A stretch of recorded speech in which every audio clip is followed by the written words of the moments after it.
is going on, gents? It's R.P.M. here, coming at you with another episode of Hockey Mask Time. Now, before I get started, let us bow our heads and recite the HMT motto, shall we? A man will only take so much disrespect, and it's only a matter of time before he finally decides today's the day.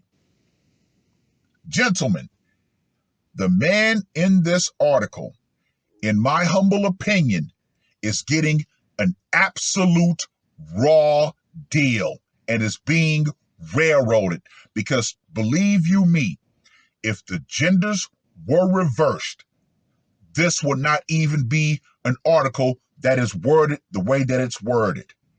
Now, this article was published on the 7th of November.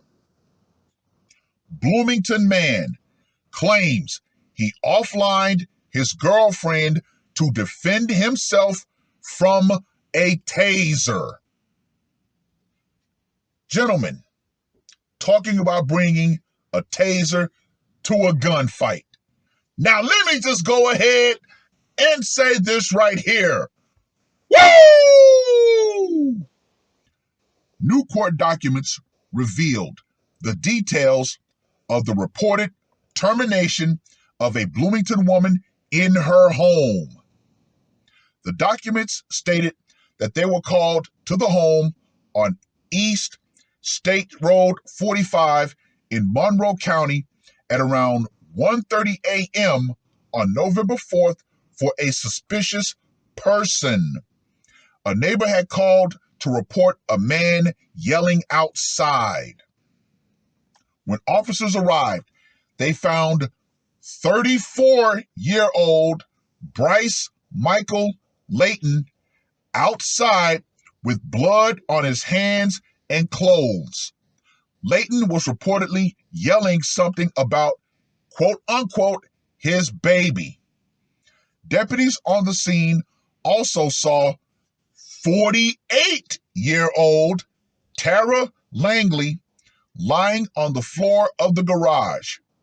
She was pronounced deleted on arrival. Police said there was a lot of blood around Langley's head and a black AR-15 style rifle laying on the ground. Of course, the anti-gunners are going to focus in on that. Why would he need an AR-15? Blah, blah, blah, blah, blah, blah, blah, blah, blah. I can't stand the anti-gunners. I really can't. I find it hilarious that they want to tell the everyday average citizen you can't exercise your Second Amendment rights to defend yourself. But then, here's the hypocrisy. The people who say that, what do they have around them? That's right, men with guns. Get the absolute hell out of here. But back to this article. Layton was then taken in for questioning. During this, officers stated that he was, quote unquote, hysterical and hard to understand. When asked about what happened, Layton stated that he was, quote unquote, having flashbacks and began sobbing and saying, quote unquote, my baby, oh God. Layton told police he was trying to leave the home because Langley had gotten drunk and stated that she got mean when she was intoxicated. Oh, that adds a very interesting circumstance. He added that he and Langley had been dating for the last 7 years. That right there is also very interesting. Then you look at the age difference. She was 48, he was 34. Now, gentlemen, we all know when it comes to age gap relationships where the woman is older than the man, what does she tend to do? That's right. I'm going to impose my will on you whenever I want. Why? Because I don't look at you as a man. I look at you as a child. According to the probable cause, Layton also said that the woman had been more aggressive when she drank alcohol over the last couple of months. Layton said he was trying to pack his things so he could leave, and quote unquote, she came at me. Something else, gentlemen, that you know. If you're trying to leave the situation, what will a woman do? She will get in front of you. She will try to hold you hostage at wherever you are. You're not going anywhere.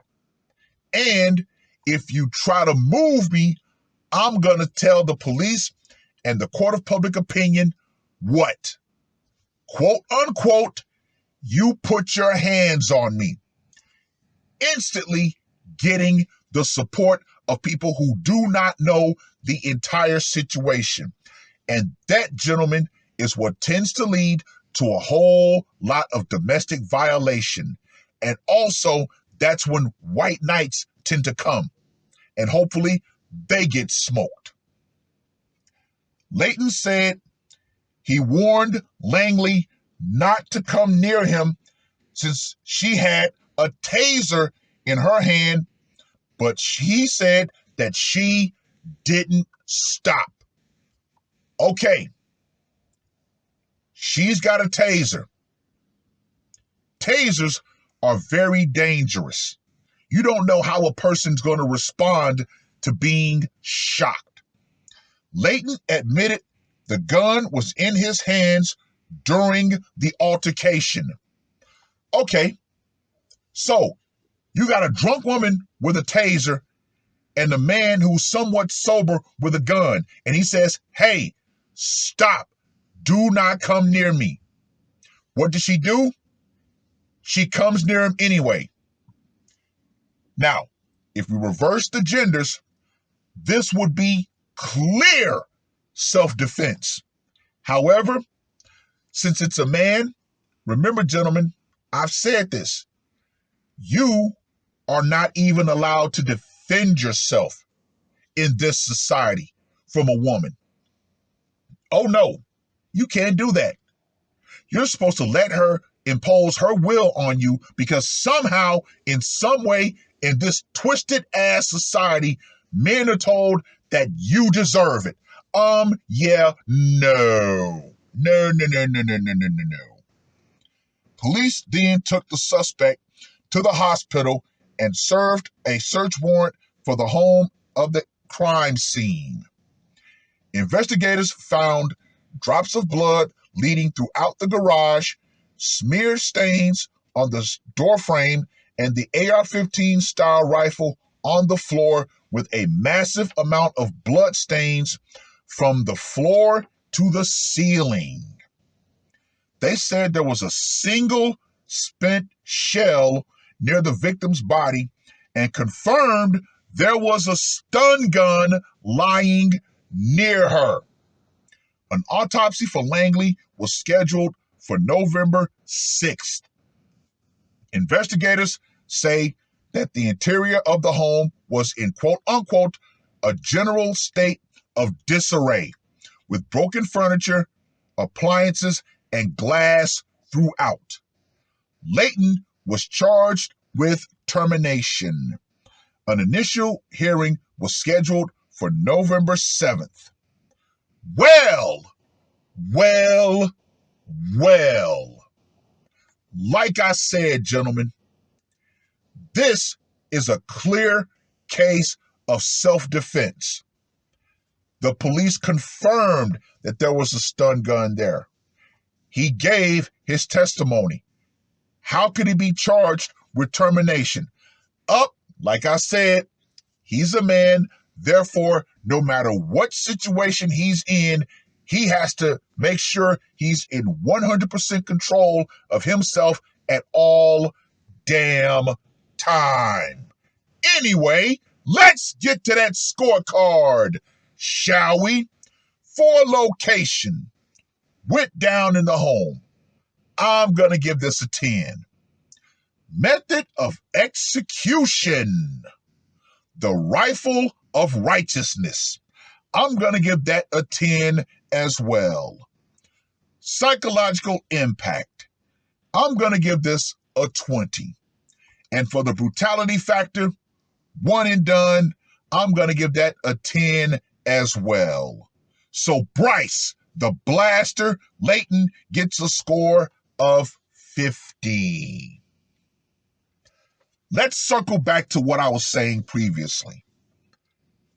This man should not have been charged with termination. He said it himself.